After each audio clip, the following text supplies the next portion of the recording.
Thanks for joining us. We are live at 5 and we are ready to get your thoughts on the stories we have for you today. But first, please be sure to remember to subscribe to our growing YouTube channel and follow us on Facebook if you want to get in on the conversation where we post these stories every day and get your thoughts and share them here. Let's get started. I'm here with Caitlin Ross and Cheryl Preheim. Happy Friday Eve. Oh, yes. Happy Friday Eve. Yeah. It hit me and I was like, it's the Eve. You're getting close. You're getting close. I wanted to start out with what can be a kind of a sensitive topic because it's about kids who are overweight to the point where it's not healthy, and a new app to try to help them with that. Some people angry about it, saying you shouldn't tell kids they're not okay the way they are and start pushing weight loss on like 8 to 17-year-olds. Other people saying, hey, we've got to help kids get a lot healthier. This is a new app from Weight Watchers. And I think it's really important because we are seeing these obesity rates just really skyrocket across the country. And I think what the interesting part was, I saw a video of a mom. Her daughter was 7 years old and she did an Instagram post showing a time lapse of her walking her daughter through this over, I think, the course of 8 months or so, and she lost 20 pounds because the doctor said that she wasn't healthy. So a lot of people applauded this mom, and the kids are on the phone all the time anyway. Maybe something like an app would be a little less pressure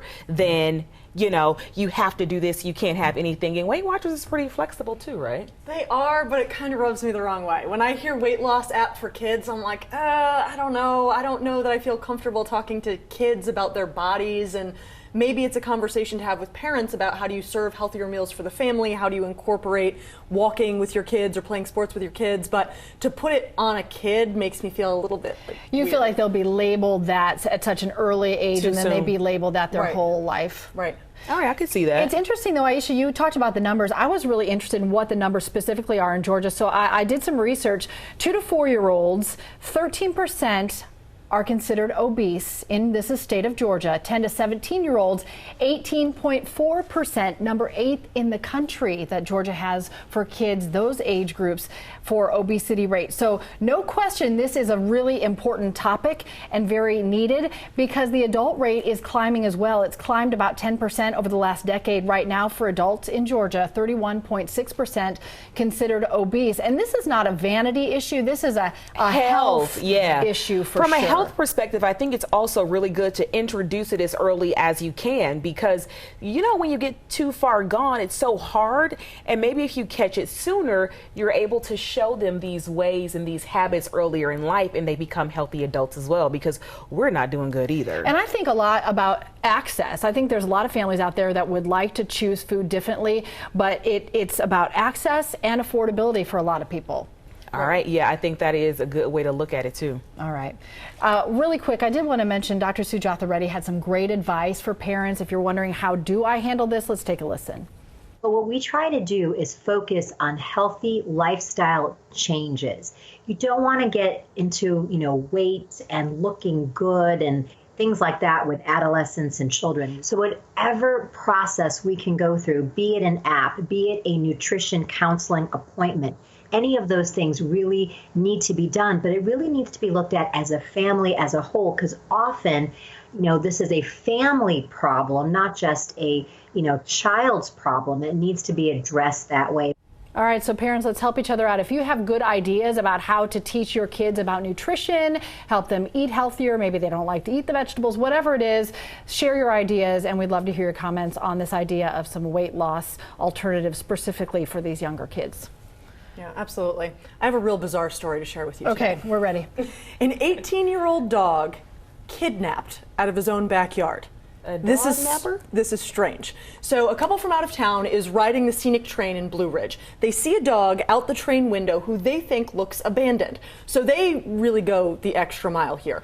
They go rent a car, drive over to Sam's house. Whoa. When they knock on the door and Sam's family isn't home, they take him. Oh, come on. Yes, and now they're driving around Blue Ridge. So at this point, they know he belongs at that home. It's a home. They know he belongs to someone, but they feel like, in their opinion, Sam shouldn't be outside. So they take him. Now, Sam's dad is a sheriff's deputy. So he's going to get to the bottom of this real quick. For sure. So I mean, Blue Ridge is a pretty tiny place. There are 911 calls flying around. These people are driving around with Sam in the car. They get pulled over. They first try to lie about having Sam, but then admit, okay, we thought he was abandoned. We thought he was malnourished. So they said, we wanted to get him help. We wanted to make sure that he saw a vet and was in better shape. So they thought they were doing the right thing, but the family's like, look, you stole my dog. Okay, yeah, you're not going to do the heroic theme either. Yeah. Yeah. I mean, but to go and rent a car, and it just was so many steps and so many ways and moments for you to say, wait a minute, is this the right thing to do? It kind of reminds me of how parents judge the way you take care of a child. Oh, right? Because like, oh, you shouldn't yeah. do that, you should that. So this is obviously someone with well intentions, but saying like that's not the right way to treat an animal, and this pet owner shouldn't treat the animal that way. But the pet owner's like, the dog's happy and healthy in our backyard, and this is the way we do it. I'm going to go on a limb and say I'm not too sure about these intentions. Yeah, she thinks they might be nefarious intentions. Conspiracy theory. Are questionable to me. They just did too much. People have a lot of questions about this. I posted this on my Facebook page and it exploded. Alan here says, look, the family is right. I have 2 dogs who love being outside. They never miss a meal. They always have shade and water. And that's what the family is saying. Their dog Sam is well taken care of. He comes inside during bad weather. We make sure he gets walks. But other people disagree. The next comment here is from someone who says, 18 years old, the dog is in good shape, shouldn't be a question. The owners, I'm going to call the family, because if it's a true family, he wouldn't be living outside on the chain. So really diametrically opposed opinions here. We want to hear what you have to think about this, because people do have really different ideas about what family and dog ownership looks like. So weigh in on the Facebook page, and we're going to get to the bottom of this, but this couple spent a night in jail. They got arrested and they had to pay a $2,000 bond. You know, if you ask my dad this question, he'd say the dog belongs inside. If you ask my grandfather, who was a farmer, he'd say dogs live outside, that's what they do. I think it depends on the person and where you live and maybe your experience. But in these 90 plus degrees days, whatever it is, I hope whatever dogs are out there safe, because it has been hot. Real hot. Definitely some different perspectives on that and this one too. All right, so what do you think? There's an article in Cosmopolitan about sharing your location with your significant other all day. Some women in the article said, well, I think it's so cute and it's so safe, it makes me feel protected. And other people were like, hold up, this is creepy. Why are you all up in my business, or you want to know what I'm doing every time of the day? So ladies, I'm on team creepy. I think Team it's creepy? Yeah, I don't have time to be checking my app to see where he is all the time. yeah, I just would think it's so crazy for someone to see, pinging me all around. Yeah. Like, oh, what are you doing at Publix? I wouldn't be team creepy, but I'd be team why.